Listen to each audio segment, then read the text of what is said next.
Isinailalim na sa state of calamity ang probinsya ng Maguindanao del Sur. Ito'y alinsunod sa Resolution number 049 Series of 2025 na inaprobahan ng Sangguniang Panlalawigan matapos ang malawakang pagbahang naranasan sa probinsya. Sa datos ng Provincial Disaster Risk Reduction and Management Office, apektado ng baha ang 14 na bayan sa lalawigan.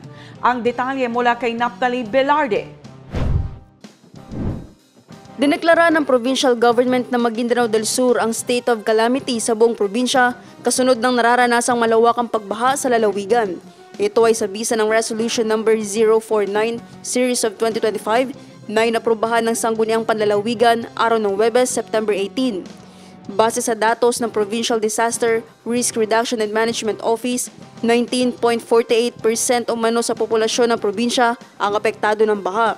As of 11:36 AM ngayong araw ng Biyernes, ang mga bayan na binaha ay kinabibilangan ng Ampatuan, Sharif Agwak, Dato Abdullah Sangki, Dato Saudi Ampatuan, Sharif Saidona Mustafa, Dato Piang, Sultan Sabarongis, Dato Montawal, Dato Salibo, Paglat, Pandag, Pagalungan at Mama Sapano. Hindi pa kasama dito ang bayan ng Buluan.